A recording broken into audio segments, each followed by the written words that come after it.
الحمد لله رب العالمين والعاقبة للمتقين والصلاة والسلام على سيد الأنبياء والمرسلين وعلى آله وصحابه الطيبين الطاهرين وجميع أصفيائه وأوليائه وأمته أجمعين أما بعد وقال الله تعالى في كلامه العظيم أعوذ بالله السميع العليم من الشيطان الرجيم بسم الله الرحمن الرحيم قد جاءكم من الله نور وكتاب مبين صدق الله العلي العظيم وصدق رسوله النبي الأمي المجيد الكريم الرؤوف الرحيم ونحن على ذلك من الشاهدين والشاكرين والحمد لله رب العالمين. إن الله وملائكته يصلون على النبي يا أيها الذين آمنوا صلوا عليه وسلموا تسليما. اللهم صل على سيدنا وشفيعنا ونبينا محمد وعلى سيدنا مولانا محمد وبارك وسلم وصلاة وسلاما عليك يا رسول الله وصلاة وسلاما عليك يا حبيب الله وصلاة وسلاما عليك يا نبي الله وعلى آلك وصحبك يا خير خلق الله صلى الله عليه وآله وصحبه وسلم تسليما كثيرا كثيرا. الحمد لله.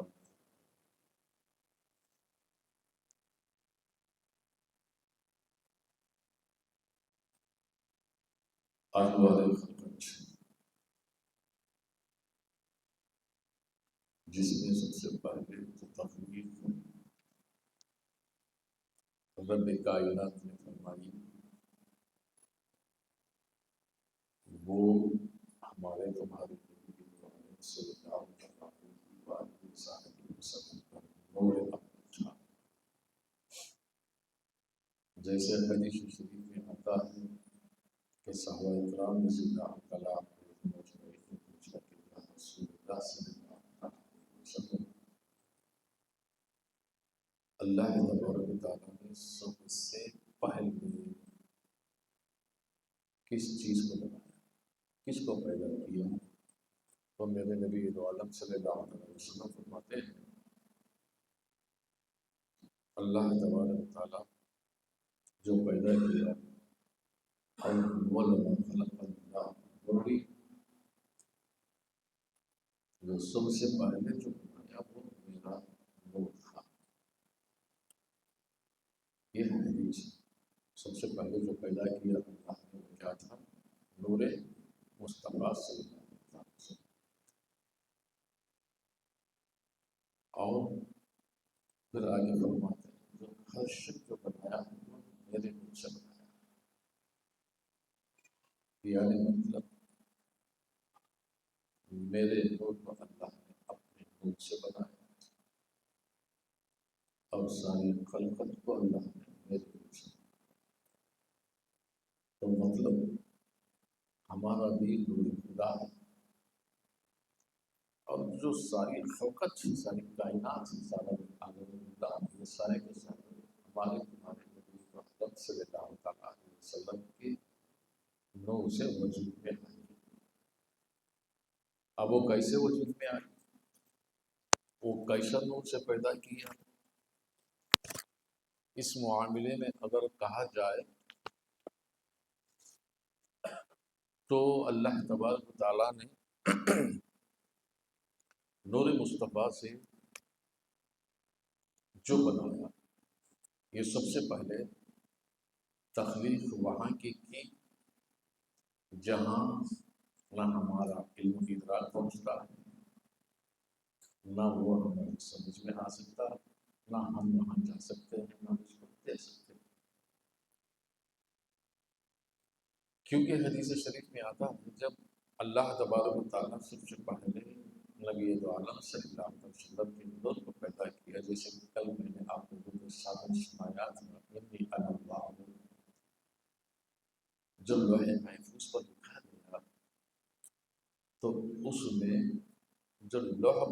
قلم بنا، پھر کرسی اور اس کے بعد عرش بنا۔ اب عرش اللہ تبارک و تعالیٰ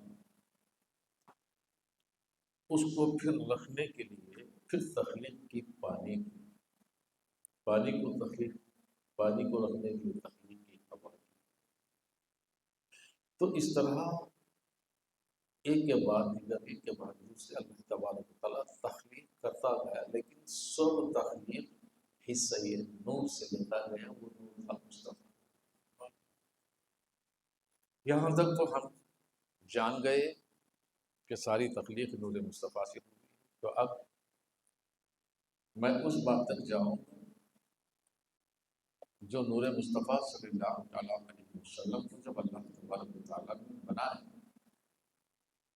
بنانے کے بعد پھر اس نور مصطفیٰ کو ایسے ہی نہیں چھوڑا تھا، پھر اس کی سجاوٹ اور اس نور کی بناوٹ، اور اس نور کو ایسے سنوارا کہ اللہ تبارک و تعالیٰ نے اس نور مصطفیٰ کو بنانے کے بعد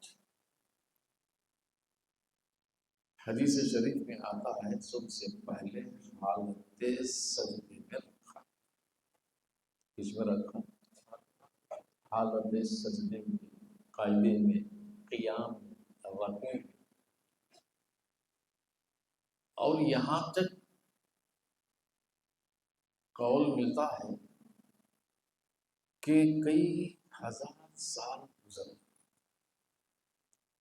سجدے میں رکھا تو 1000 سال گزر گئے، قیام یہ سال اس لیے بتائے جاتے ہیں جبکہ ہم اپنی دنیا کے حساب سے گنے جاتے ہیں، جیسے ہفتے کے 7 دن اور 4 ہفتوں کا 1 مہینہ، 12 مہینوں کا 1 سال، 100 سال کی 1 صدی، جیسے ہم گنتے ہیں نا یہ دنیا کے حساب سے، اور یہ گنتے ہیں رات اور دن کے پہر سے۔ کس سے؟ رات اور دن کے پہر۔ رات اور دن دو ملتے ہیں تو 24 گھنٹوں کا جو دن ہوتا ہے، ہم 12 گھنٹے کا دن نہیں بولتے، 24 گھنٹے جب گزرتے ہیں تو وہ کہلاتا ہے ایک دن، جس میں آدھا دن ہوتا ہے، آدھی رات ہوتی ہے۔ سمجھ میں آ رہی بات؟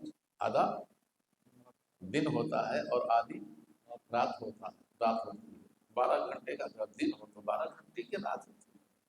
یہ دو ملتے ہیں تو 24 گھنٹے ہوتے ہیں۔ کتنے؟ 24 گھنٹے ہوتے ہیں۔ 24 گھنٹے کو ہم ایک دن میں گنتے ہیں، ہے کہ نہیں؟ اب اس میں رات، ایک رات کیوں نہیں گنتے؟ دن ہی کیوں گنا جاتا ہے؟ عربی میں بھی یوم کہتے ہیں، لیل نہیں بولتے۔ دن کو نہار، رات کو لیل، اور جو ہم ایک دن گنتے ہیں نا اس کو یوم کہتے ہیں، یعنی دن۔ اب دن ہم سورج نکل کر ڈوبنے تک وہ ہمارا دن ہوتا ہے، یعنی نہارا۔ اب جب سورج غروب ہو کر پھر سورج نکلتا ہے اس کو رات کہتے ہیں۔ سمجھ میں آ گئی بات؟ تو یہ جو ہے، یہ کیفیت جو بنی ہے یہ ہمارے یہاں بنی ہے، یہ سال، دن، مہینے سب یہ دنیا کی ہے۔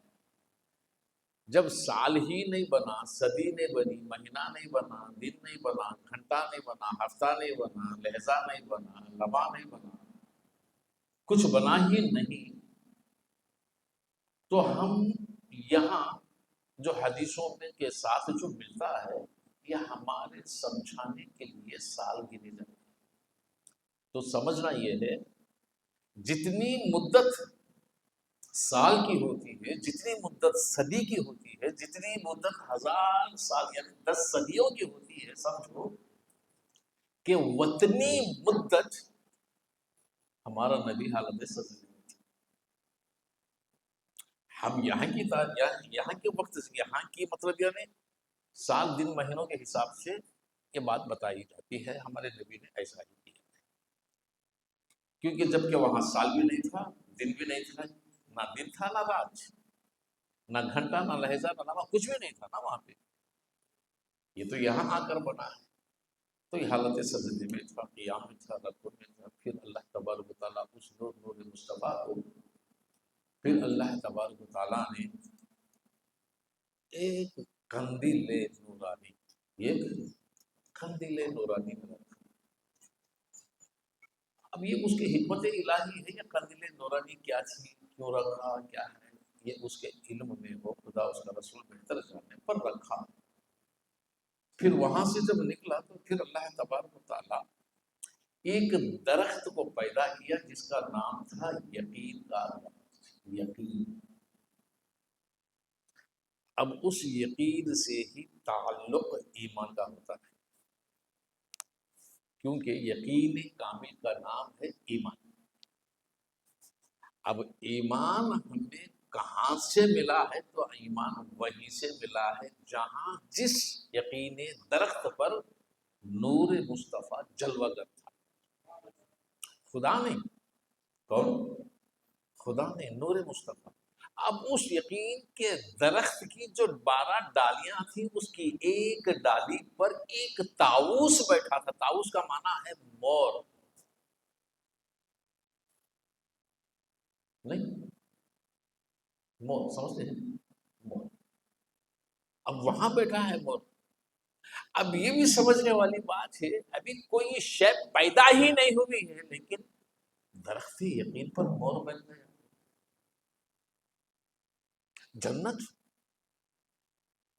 سارے مور کا مرکز، ان کی منزل، ان کا گھر تو جنت ہے، ابھی بنی ہی نہیں. درخت یقین کی ڈالی پر ایک مور. اب وہ مور کیسا ہے؟ شکل نورانی پر، جسدی شکل سے نہیں، کیونکہ یہ عالم انوار کی باتیں ہیں، یہ نور کی باتیں ہیں، صرف نورانی انوار، عالم انوار، خلقت انوار ہو، نورانی شکل مور. اس کے اندر اللہ تبارک و تعالیٰ پھر ہمارے نبی کی، دیکھو مور کی قسمت، ہمارے نبی کا نور 1000 سال کی مدت پھر لگ.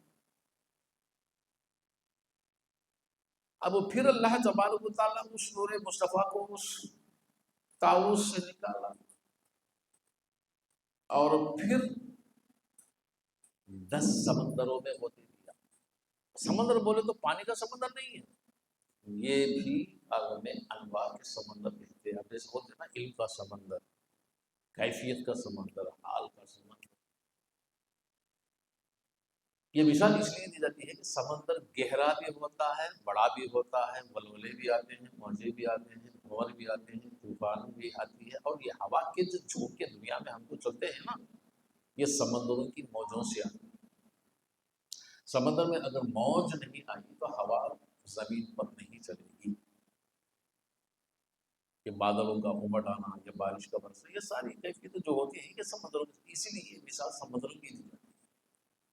اور 10 سمندر اللہ تبارک و تعالیٰ نے اپنے رسول کریم صلی اللہ تعالیٰ علیہ وسلم کو ان 10 سمندروں میں ہوتے دیا، جس میں مفسرین بتاتے ہیں، علماء بتاتے ہیں کہ محبت کا سمندر، رحمت کا سمندر، عنایت کا سمندر، لطف کا سمندر، علم کا سمندر، رحم کا سمندر، قناعت کا، علم کا، صبر کا.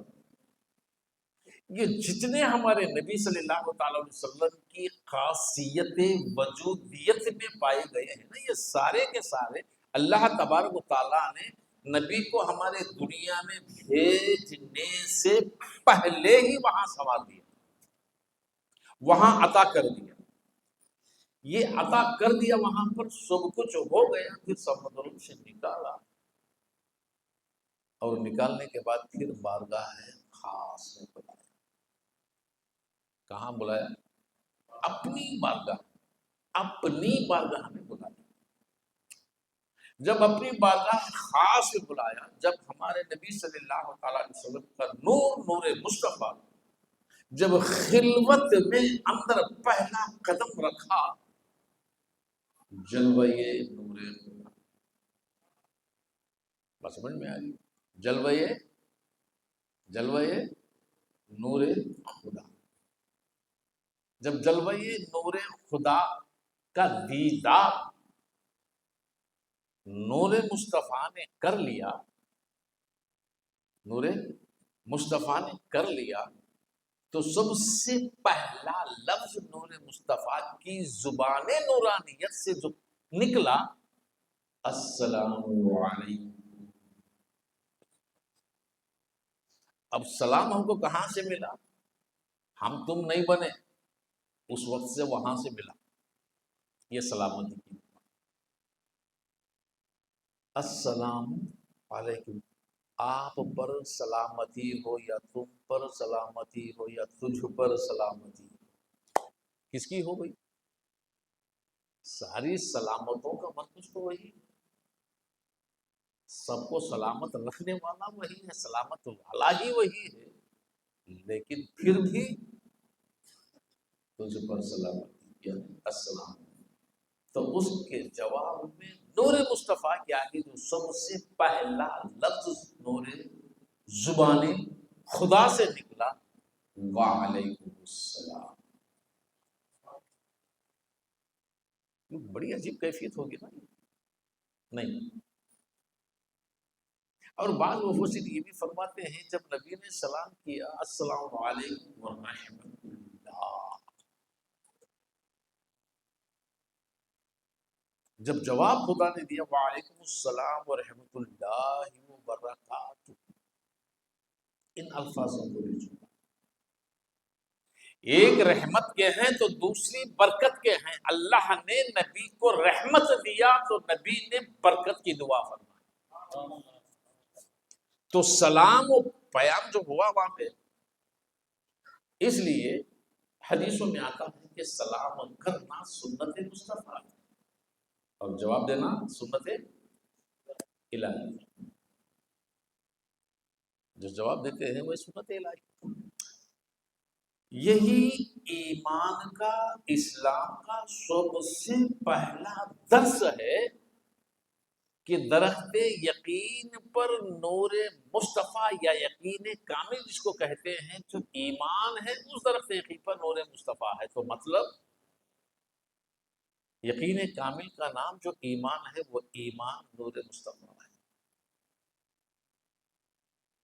بات سمجھ میں آئی؟ اور اسلام کے دائرے میں جو سب سے پہلا اصول اسلام کی جو پہلی ابتدا، پہلا سبق، پہلا لفظ، سب سے پہلا سبجیکٹ جو وہاں ہوا وہ سلام و کلام۔ اسی لیے میرے نبی صلی اللہ علیہ وسلم فرماتے ہیں اول السلام قبل الکلام، بات کرنے سے پہلے سلام کرو، چھوٹا بڑا بزرگ عورت ماں، ایسا بچہ بھی ہو تو بڑا سلام کر سکتا ہے۔ بات کرنے سے پہلے ایک دوسرے کو سلامتی کا پیغام تو سلام کرو، یہ سنت مصطفیٰ ہے، سنت الہی۔ اور جس طرح اس میں الفاظ بڑھاتے چلے جائیں گے درجے بڑھتے چلے جائیں گے، رحمت اللہ کہو، برکاتہ کہو، اور اس کے بعد مغفرتہ کہو،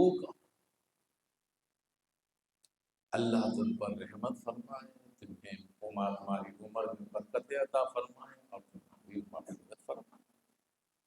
جیسے جیسے لفظ بڑھیں گے اتنے اتنے درجے بلند ہوتے جائیں گے، تو درجے کتنے؟ ایک سلام علیکم کہنے میں 30 درجے ملیں گے۔ جب ایک ایک لفظ بڑھاتے جائیں گے تو پھر 10 درجے بڑھتے چلے جائیں گے۔ تو رحمت اللہ کو برکاتہ و مغفرت میں کل ملا کر 60 درجے ملیں گے، 60 نیکیاں جواب دینے پر بھی اترے گی، نہ کم نہ گھٹے گی نہ کم ہوں گی۔ تو یہ اسلام کا سب سے پہلا نقطہ ہے، سب سے پہلا سبجیکٹ ہے السلام علیکم ورحمۃ اللہ، اسی سے سارا اسلام ہوتا ہے۔ سمجھ میں آ رہی نا بات؟ یہ خلاصہ ہے۔ اور پھر جب وہ نور اندر آ گیا، سلام و پیام ہو گیا، تو اللہ تبارک و تعالیٰ کی نور نظر اس نور مصطفیٰ پر پڑی، تو حدیث جابر میں آتا ہے پھر وہ نور مارے حیبت خدا کے، اس نور خدا کے، اس نور مصطفیٰ کے وجود کو پسینہ آ گیا۔ کیا آیا؟ یہ مجھ سمجھو صرف جسم مٹی کا اس کو پسینہ آتا ہے، نور کو بھی پسینہ، جب پسینہ آتا ہے جو جسم سے بہتا ہے پسینہ وہ پانی کی طرح ہوتا ہے، مگر اس کے اندر ایک کمال ہے، معلوم آپ کو؟ قدرت کا تماشا دیکھیے، دھوپ جتنی تیز ہو پانی سوکھ جاتا ہے، کیا ہوتا ہے؟ کنویں سوکھ جائیں گے، تالاب سوکھ جائیں گے، نالے سوکھ جائیں گے، برتن سوکھ جائیں گے، تم سارے کپڑے بھیگو کر ڈالو سب کے سب سوکھ جائیں گے۔ دھوپ کا کام کیا ہے بھائی؟ سکھانا نہیں، دھوپ کا کام سکھانا۔ لیکن اللہ نے تخلیق انسان کی ایسی صنعت فرمائی، جتنا دھوپ میں تم نکلو گے اتنا پسینہ آتا رہے گا۔ سکھانا چاہیے نا، اس کا کام کیا ہے؟ سکھانا۔ مگر دھوپ میں چلنے والے نے کبھی پسینہ سوکھا ہے؟ دیکھا آپ نے؟ کیوں؟ وہ پانی نہیں ہے۔ اسی پسینے کو کپڑے سے پہنچ کر بھگو کر سکھاؤ، سوکھ جائے گا، لیکن جب تک وہ جسم سے تعلق رکھے گا سوکھے گا۔ یہ حکمت کبھی سمجھے؟ نہیں سمجھے گا۔ جسم کا پسینہ دھوپ میں کیا ہوتا ہے؟ چلیں گے پھریں گے تو پسینہ نہیں آتا آپ لوگوں کو؟ اب دھوپ میں کھڑے ہو جاؤ، اے دھوپ سکھا میرے پسینے کو، سکھائے گی؟ جتنا کھڑے ہو گے اتنا نکلتا رہے گا، آتا ہی رہے گا، آتا ہی رہے گا، آتا ہی رہے گا۔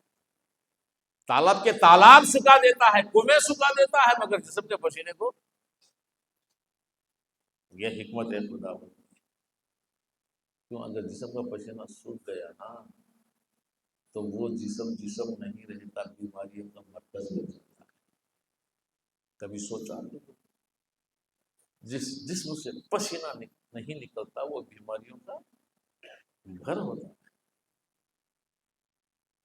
پھر اس کو لے جائیں گے ڈائلسس کر کے نکالیں گے۔ ڈائلسس کیوں کرتے ہیں؟ اس سے پانی نکالنے کے لیے، کیونکہ وہ پیٹ میں جمع ہو جاتا ہے، خون میں جمع ہو جاتا ہے، باہر نہیں نکلتا، سارے راستے بند ہو جاتے ہیں۔ قدرت یہی ہے، جتنی دھوپ لگتی ہے اتنا پسینہ خارج ہو، جسے جتنا پسینہ خارج ہوتا ہے وہ صحت مند ہے۔ سمجھے؟ یہ حکمت ہے۔ تو بہرکیف اب اس نور مصطفیٰ پر جب ہیبت سے پسینہ آ گیا تو وہ پسینہ بھی نور کا تھا۔ اب اسے جتنی نظر ہیبت تھی اتنے پسینے کے خطرے نہیں گرتے تھے، گرتے تھے تو صرف کبھی 10 کبھی 5، کبھی 10 کبھی 5۔ تو ان قطروں سے اللہ تبارک و تعالیٰ نے ہر قطرے سے ایک ایک عالم بنا،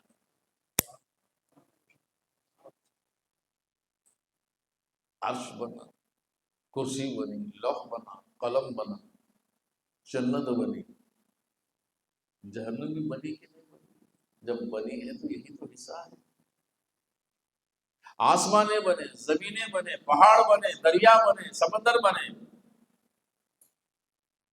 ستارے، چاند، سورج، نظارے، سدرت، معمور، فرشتے، ملک، سارے کے سارے جتنے صبح قیامت تک، جتنے صبح قیامت تک عالم وجود میں لانا ہے، اللہ کی حکمت و منشا میں سے سارے عالموں کو وجود میں لایا۔ کل ملا کر کہتے ہیں اس کو 7 عالم۔ کتنے؟ 7 عالم۔ اب دیکھیے اسلام میں اللہ اور اس کے رسول کی حکمت اعلیٰ یہ ہے، قرآن کی زبان میں عدد 5 4 سے شروع ہوتے، 4 5 7، اور جو 7واں عدد جو ہوتا ہے یہ بہت بڑی اہمیت رکھتا ہے، بہت بڑی اہمیت رکھتا ہے 7واں عدد، اور اس سے پہلے 5واں عدد، اس سے پہلے 4واں عدد۔ لیکن کل مل گئے ایک سے لے کر سب سے بڑا عدد 9 ہوتا ہے حساب میں. 9 سے بڑا عدد کوئی نہیں نا ہے. کوئی آپ کہیں گے 10 100 50 نا، جو بھی ہے پھر ریٹرن اسی سے شروع ہوتا ہے، یعنی 1 سے لے کر 9. یہ 1 سے لے کر 9 جتنے بھی عدد ہے نا، یہ سارے کے سارے حکمت عالم ہے. اب 7 کی بہت بڑی اہمیت ہے قرآن اور حدیث میں، لیکن ایک عدد ایسا ہے جو غائب میں اس کی حکمت کو چھپایا ہے. یاد رکھیے، وہ عدد ہے مگر اس کی جو حقیقت ہے نا، یہ غائب میں چھپایا ہے. وہ کون سا عدد ہے؟ 8.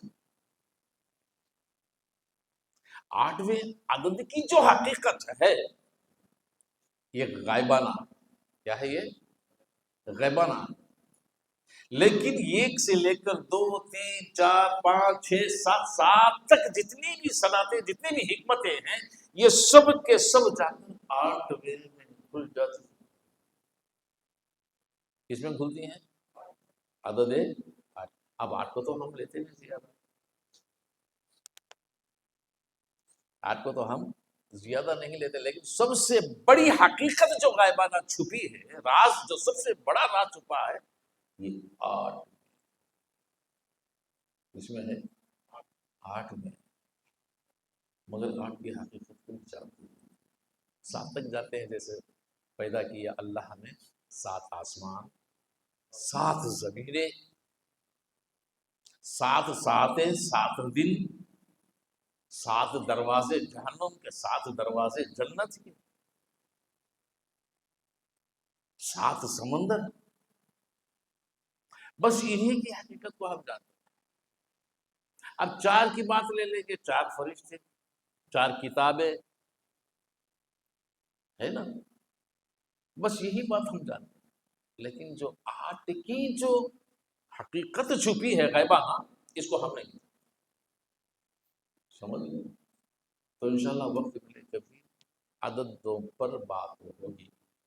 کبھی یاد آ گیا، کبھی مجلس نیابت میں، کبھی خاص محفلوں میں یاد آ گیا تو بات عددوں پہ یعنی اسی پر ابجد میں ہی رکھی جائے گی. بڑے معنی ہیں ابجد کے، کیونکہ لوح محفوظ پر جتنی بھی تاریخیں لکھی ہیں نا، یہ ابجد پر. تو بہر کیف میرا کہنا ہے، جو خلقت کو بنایا اللہ تبارک و تعالیٰ، ستارے بنائے اس نوری مصطفیٰ سے، اور پھر وہ نور مصطفیٰ سجدے کی حالت میں بارگاہ خداوندی میں. اب پھر اللہ تبارک و تعالیٰ نے جو تخلیق کی ہے، یہ عالم روحانیت کی ہے. سب سے پہلے تخلیق ہوئی سارے انبیاء علیہ السلام کی روحوں کی، پھر ان کے صحابہ کی، غلاموں کی، مومنوں کی، ولیوں کی، صوفیاء کی. اس طرح ایک کے بعد ایک کے بعد ایک کے بعد ایک کے بعد ایک کے بعد اللہ تبارک و تعالیٰ ساری روحوں کو پیدا فرماتا ہے. جب سارے کے سارے بن چکے، سارے کے سارے بن گئے، جو ارادت الہی میں تھے، انما اراد شیئا، جو چاہت اللہ تبارک و تعالیٰ کی تھی، جو ارادہ اللہ تبارک و تعالیٰ نے کیا تھا، یہ سارا ارادہ پورا جب ہو چکا تھا تو اللہ تبارک و تعالیٰ پھر روئے زمین پر آدم سے پہلے جناتوں کو جو نارے جہنم سے بنایا تھا نا، ان کی قوم کو بسایا.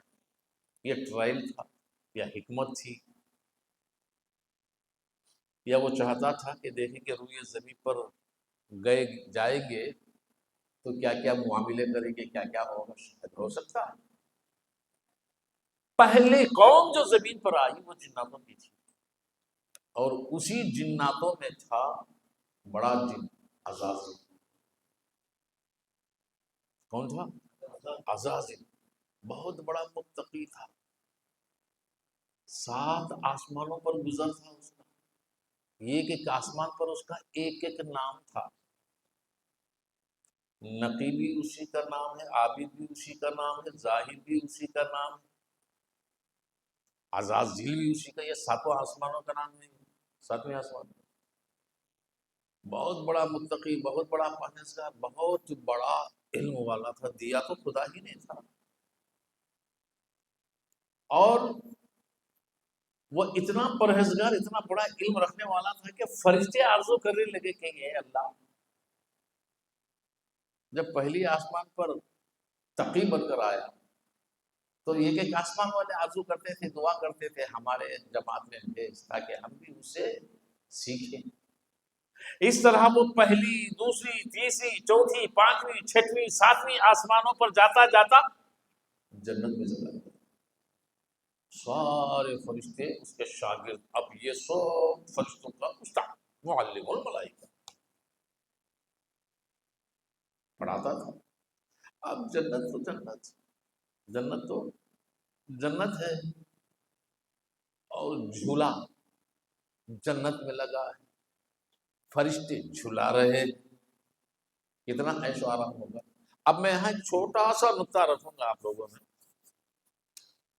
اللہ تبارک و تعالیٰ کا کلام کہتا ہے کہ لا مبدل لکلمات اللہ، اللہ کا فیصلہ کبھی نہیں بدلتا۔ ایک اس کا کلام کبھی نہیں بدلتا۔ اب عزازیل تو جنت میں چلا گیا، جب ایک بار جنت میں چلا گیا وہ دوبارہ نہیں نکلتا، باہر نہیں نکلتا۔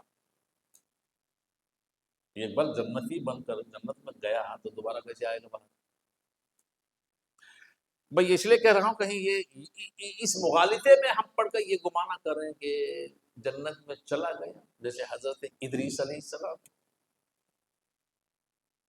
جنت میں چلے گئے، حضرت اسرائیل علیہ السلام دروازے پر کھڑے رہے، تکتے رہے، جاتے وقت جوتے باہر چھوڑ کر گئے، پھر اندر گئے، پھر آئے باہر، پھر جوتے اٹھائے لے کر چلے گئے۔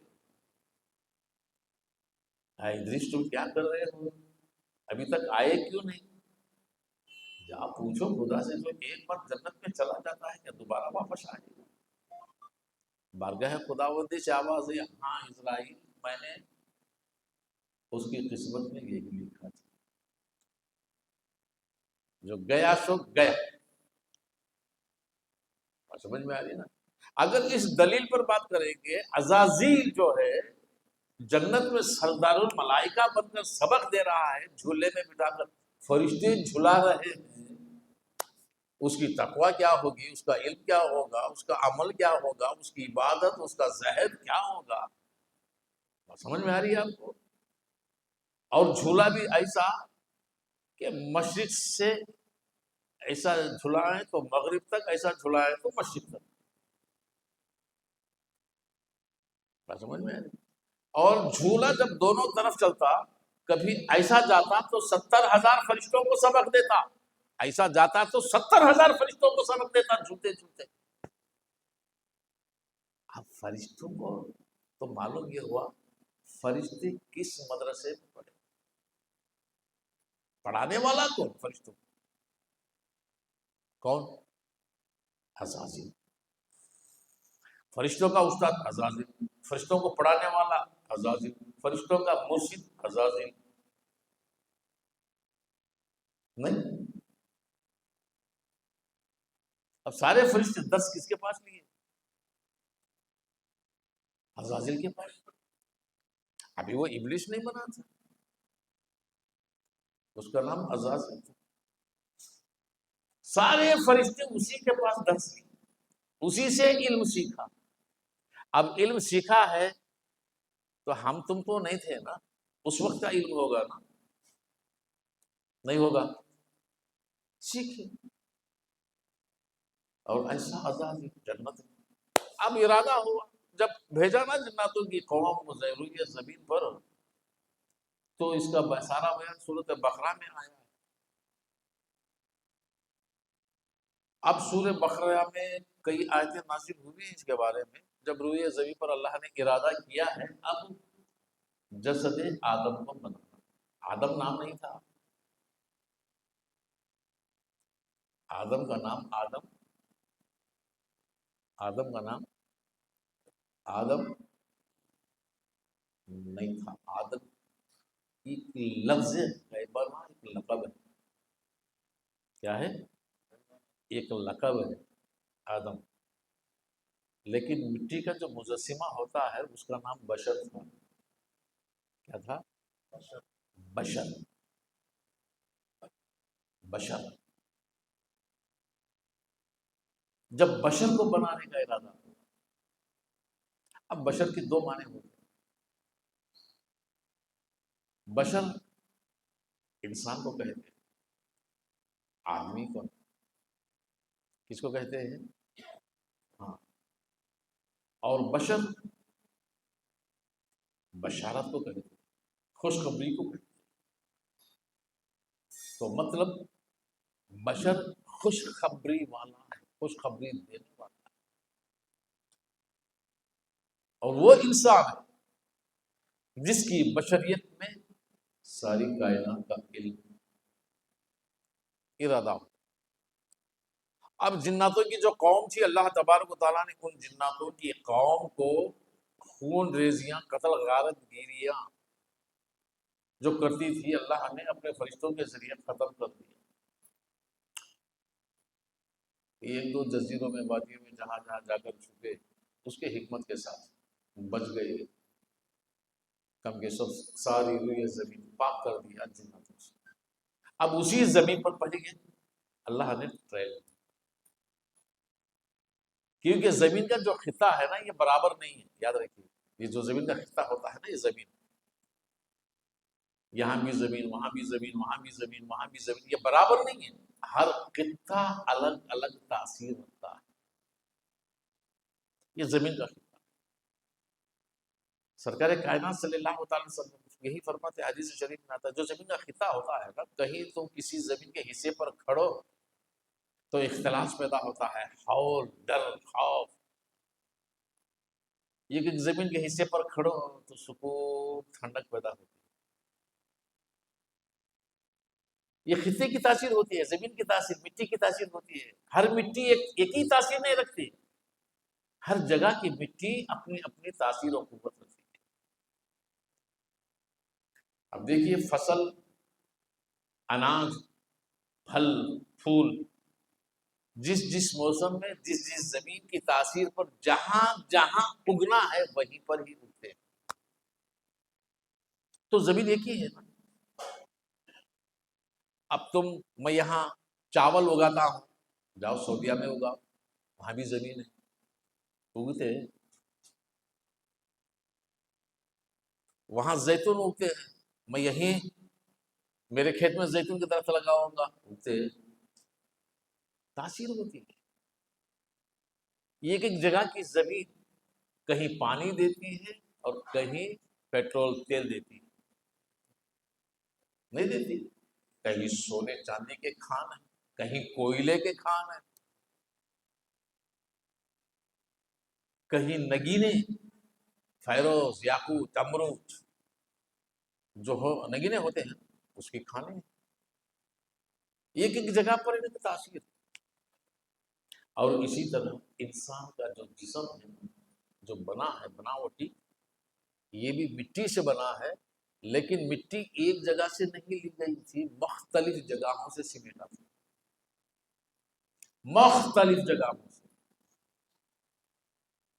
جب اللہ تبارک و تعالیٰ نے ارادہ کیا حضرت آدم علیہ السلام کو بنانے کا، تو فرشتوں کو سے حکم دیا. پہلے جبرائیل آئے، پھر اسرائیل آئے، میکائیل آئے، اسرافیل آئے.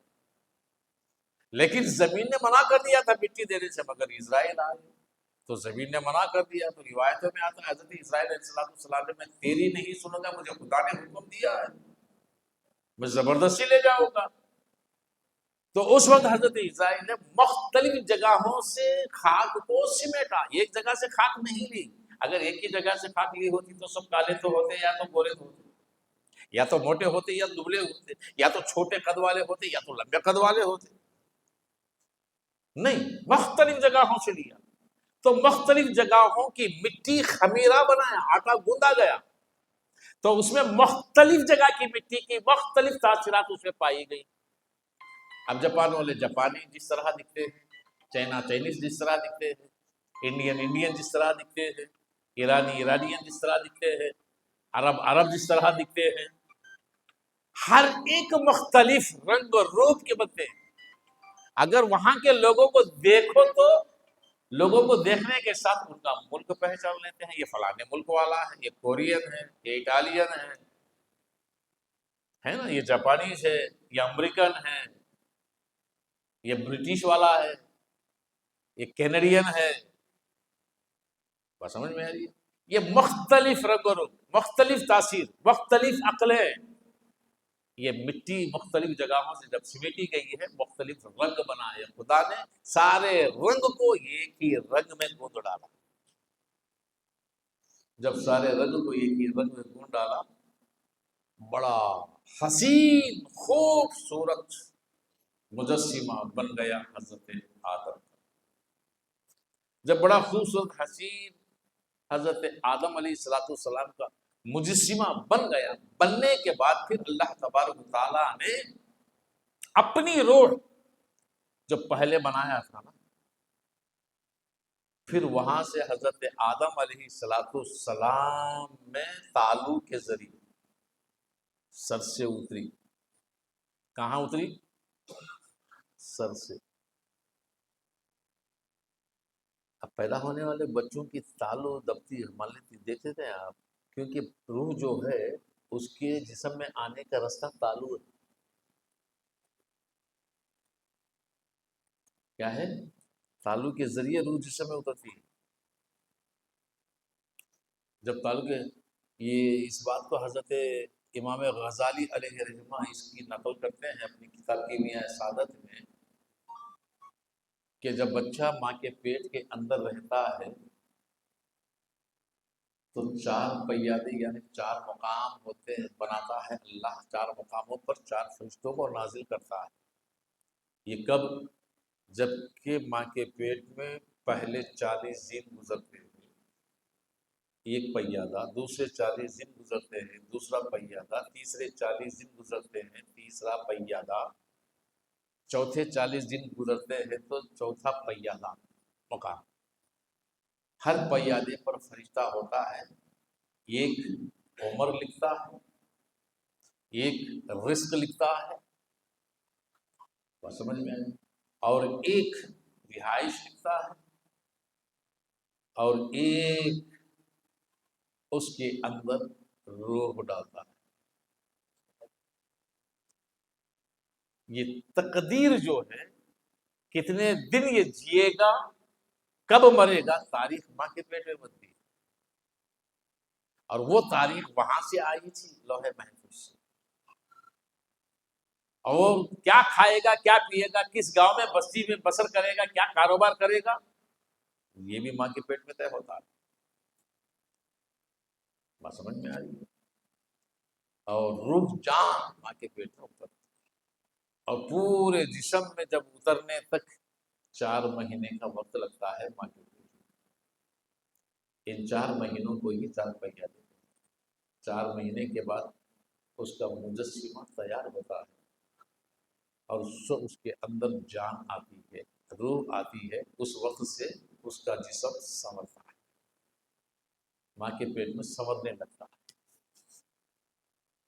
یہ قول حضرت امام غزالی علیہ رحمہ نے اسی قرآن مجید کی سورۃ طارق والسماء والطارق النجم الثاقب جو سورت آئی ہے، ان کل نفس لما علیہا قب، اسی تفسیر میں آپ نے یہ سارا قول نقل کیا ہے۔ اسی لیے تالو بچوں کی کیا ہوتی ہے؟ نرم ہوتی ہے۔ جب حضرت آدم علیہ السلام کے تالو کی زیر پر اترنے کی آئی، ناک تک آئی، تو سب سے پہلے ان کو چھینک آئی۔ یاد رکھیے حکمت خداوند، اسلام کا پہلا اصول، پہلا لفظ، پہلا سبق عالم انوار میں تھا سلامتی کی دعا، السلام علیکم جواباً وعلیکم السلام۔ اب یہاں روح اتر رہی ہے آدم میں، جب یہاں تک آ گئی تو حضرت آدم کو اچانک چھینک آ گئی۔ ابھی آدم کسی کے پاس نہ پڑھا ہے، نہ لکھا ہے، نہ جانا ہے، نہ پہچانا ہے، کوئی علم نہیں ہے۔ کس کو نہیں ہے؟ مجسمے کو نہیں۔ مجسمے کو کوئی علم نہیں ہوتا، مجسمے میں کوئی پہچان نہیں ہوتی۔ مجسمہ صرف فلاں میں فلاں کی پہچان کے لیے ہوتا ہے، اور ساری حکمت، سارا علم، سب کچھ روحانیت میں ہوتا ہے، کیونکہ روح نور سے بنتی ہے۔ کس سے بنتی ہے؟ نور سے۔ وہ نور تو پہلے بن چکا تھا، پھر اس سے روح بنی۔ اب جتنی صفتیں نورانیت میں ہیں وہ ساری کی ساری روحانیت میں بدل گئی۔ اب وہ روحانیت جس مجسمے کے اندر اترتی ہے، وہ صفت اسے مجسمے میں پائی جاتی ہے۔ چھینک آئی تو کہا انہوں نے الحمدللہ۔ کس نے سکھایا؟ کس نے سکھایا؟ عزازیل تو فرشتوں کو پڑھاتا تھا، آدم کو تو نہیں نا۔ کس کو پڑھاتا تھا؟ فرشتوں کو پڑھاتا تھا، آدم کو نہیں۔ مگر آدم کو کس نے سکھایا؟ الحمدللہ۔ جب آدم نے کہا الحمدللہ تو آواز آئی یا رحمت۔ کیا آئی؟ یا رحمت اللہ۔ یہ ہماری سنت بن گئی۔ میرے نبی فرماتے ہیں کسی کو چھینک آئے تو الحمدللہ کہو، اور جو سنا اس کی چھینک کو سننے والا تو آگے لگتی ہے یا رحمت اللہ یغفر لکم۔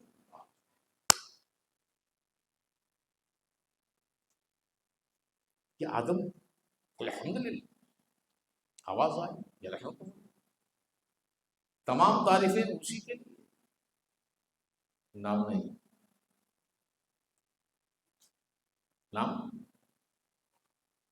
الحمدللہ کا معنی کیا ہے؟ تمام تعریفیں، ساری حمد اسی کے لیے، اس میں نام نہیں۔ نام تو مفسروں نے لگایا۔ الحمدللہ میں اللہ کا نام نہیں ہے۔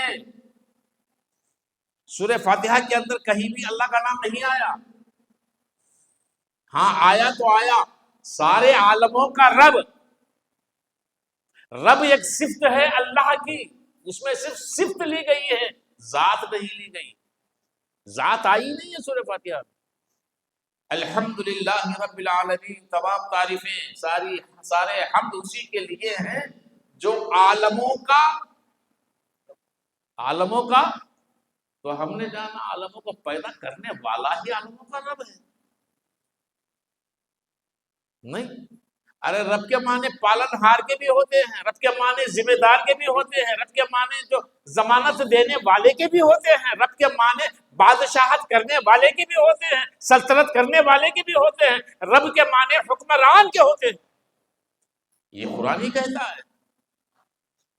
مگر یہاں الحمدللہ رب العالمین، تمام تعریفیں اللہ کے لیے۔ جب اللہ کے لیے ہے تو پھر سارے عالموں کا رب کہنے کی ضرورت ہے ہی کیا؟ نہ، سب تعریفیں، سارے حمد اسی کے ہیں جو عالموں کا۔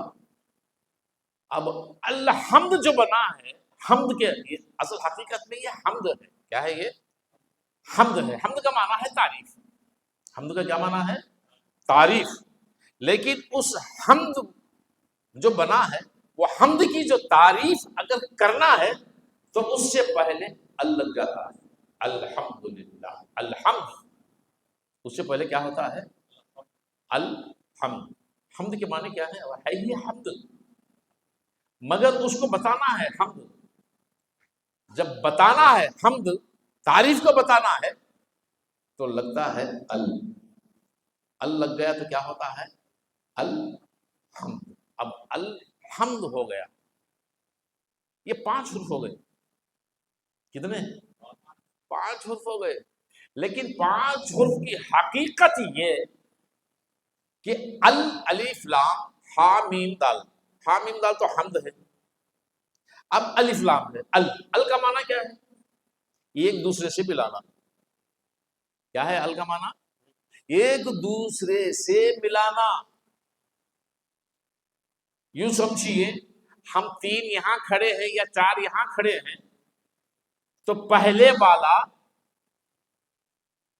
اور دوسرا والا، تیسرا والا جب کھڑے ہیں تو میرا کام کیا ہے؟ پہلے والا تیسرے سے اگر ملانا ہے تو درمیان والے کا کام ہوتا ہے انٹروڈیوس کرا، یہ پہلا والا ہے، یہ دوسرے والا، تیسرا والا ہے، یعنی اس کے آگے اس کے پیچھے. بات سمجھ میں آ رہی ہے؟ ایک ہوتا ہے آگے، ایک ہوتا ہے پیچھے، اور درمیان میں جو ہوتا ہے کیا کہیں گے اس کو؟ وہ اس سے بھی نسبت رکھتا ہے، وہ اس سے بھی نسبت رکھتا ہے. اب پہلا والا تیسرے والے کو جانا ہے تو دوسرے والے سے ہو کے جانا نا، نہیں دوسرے والے کو چھوڑ کر ایسی چھلانگ مار کے جائے گا تھوڑی. تو لفظ ال یعنی پہلے آیا الف، پہلے آیا الف، بعد میں ہے لام، اس کے بعد ہے ہا. تو اب کیا ہے؟ الف سے ہا کو جوڑنا ہے. یہ جوڑنے کا کام کس کا ہے؟ لام کا. لام سگنل ہے. لام کیا ہے؟ سگنل ہے. لام اشارہ ہے. لام راستہ ہے، بتاتا ہے.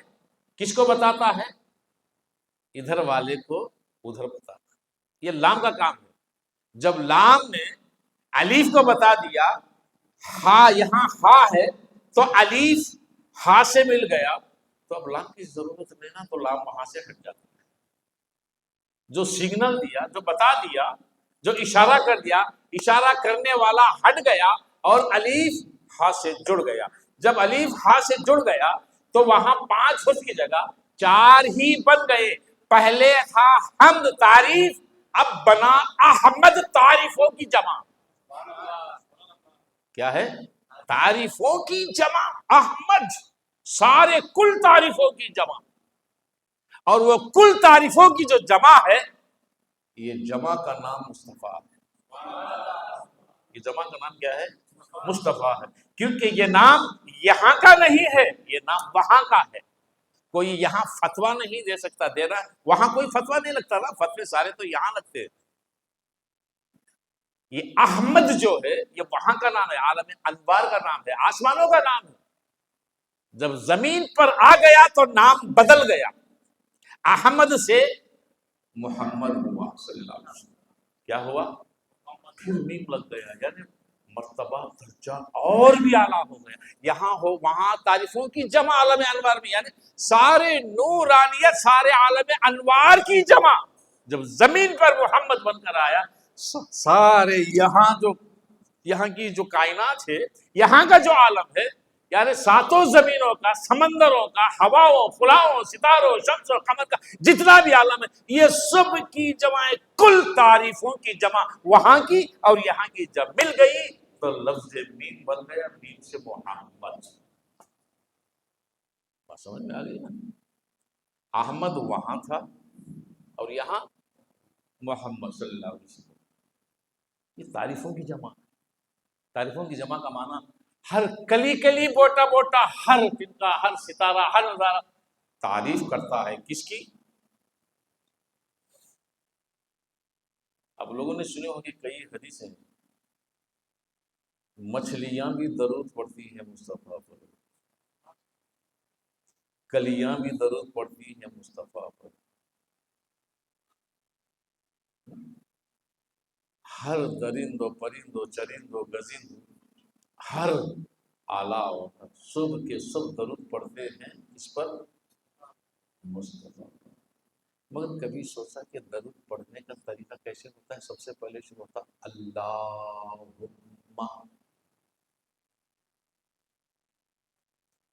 تم پڑھتے ہو نا، پڑھنے والے تم، پڑھنے والے مچھلیاں. اور شروع کہاں سے ہوتا ہے؟ اللہ، اللہ، اللہ. کبھی اللہم کو سمجھا؟ درود تم کو پڑھنا ہے نا. کس کو؟ تم کو. لیکن مصطفیٰ پہ جب ہم درود پڑھتے ہیں، ہم اللہ کو تنہا نہیں چھوڑتے،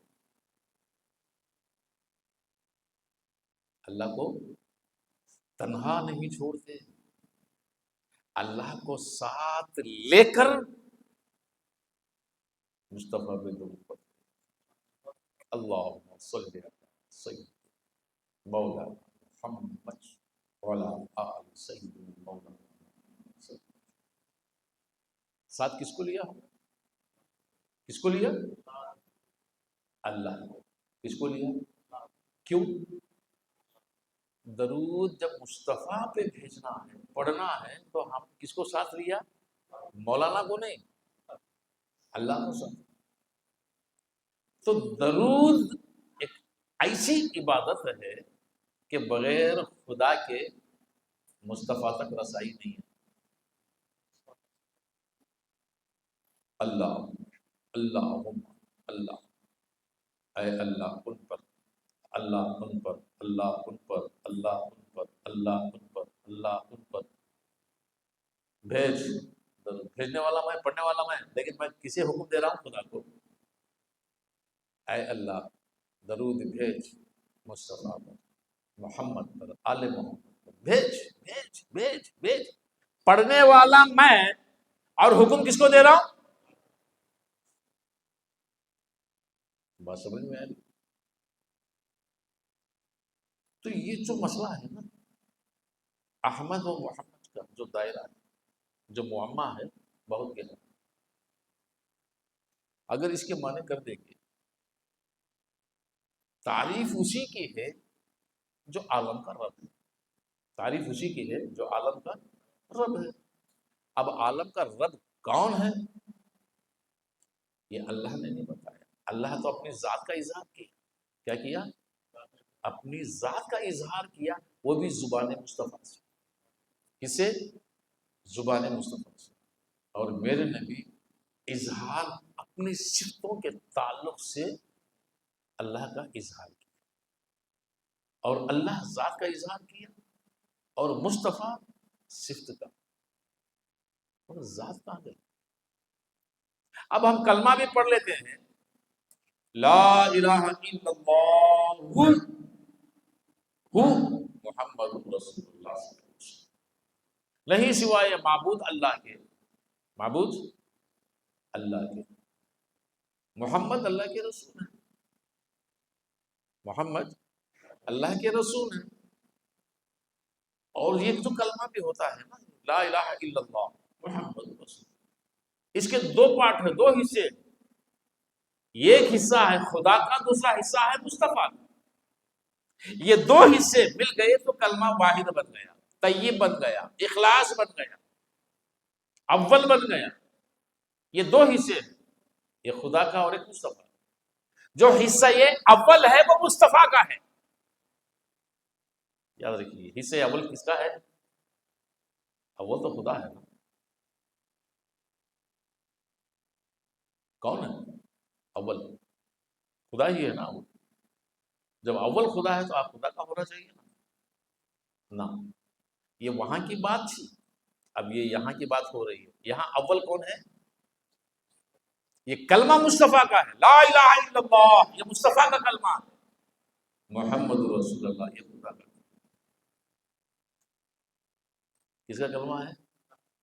اگر میرا نبی لا الہ الا اللہ پڑھتا ہے تو خدا فَاذْكُرُونِي أَذْكُرْكُمْ، تو میرا ذکر کر، میں تو میرا ذکر کر، لا الہ الا اللہ، اور میں تیرا ذکر کروں گا، محمد رسول اللہ۔ یہ بن گیا کلمہ ایک، جیسے رات اور دن ایک، 12 گھنٹے دن کے، 12 گھنٹے رات۔ اب یہ دن طے اس وقت طے اس طرح ہوا کہ کلمہ ہے نا، اس کے کتنے حروف ہیں؟ 24۔ کتنے ہیں؟ 24 حروف۔ لا الہ الا اللہ کے 12، محمد الرسول اللہ کے 2 ملے تو کتنے ہوئے؟ بات سمجھ میں آ رہی ہے؟ 12 اور 12۔ اب رہا سوال، لا الہ الا اللہ جو ہے یہ رات ہے۔ کیا ہے یہ؟ رات ہے، کیونکہ دنیا میں پہلے رات ہے۔ محمد رسول اللہ یہ کیا ہے؟ اجالا، نور۔ سمجھ میں آیا؟ تو اجالا، نور مصطفیٰ سے، رات تاریکی اندھیرا خدا سے، کیونکہ جو اندھیرا ہوتا ہے غائب ہوتا ہے، دکھتا نہیں، تو خدا غائب، مصطفیٰ دکھتے ہیں، دکھتے ہیں، مگر دن اور رات دو ملے تو ہی دن یوم، اس کے بغیر نہ رات ہے رات ہے نہ دن ہے، یہی فلسفہ سمجھنا اکثروں کو سمجھ میں نہیں آتا۔ تو بہر کیف روح اتری آدم علیہ السلام کے جسم مبارک، جان آ گئی، روح آ گئی، اور جب روح آ گئی، جان آ گئی، اب آدم بن گیا، پھر اس کے بعد اللہ تبارک و تعالیٰ اب وہاں جو امتحان رکھا ہے فرشتوں کے ساتھ حضرت آدم کا، یہ بڑا گہرا مسئلہ، مطلب یہ گہرا ہے، یہ امتحان ہے فرشتوں کے علم کا، کس کا؟ جتنا علم سیکھے ہیں نا یہ اجازت جن کے پاس، اب وہ علم کا یہاں امتحان ہے، اللہ تبارک و تعالیٰ سب سے امتحان لیتا ہے، گہرا امتحان ہے وہاں، تو انشاءاللہ تبارک و تعالیٰ اب اس امتحان میں کیا کیا ہوا، کیا کیا نہیں ہوا، زندگی باقی ہے تو کل بیان کریں گے۔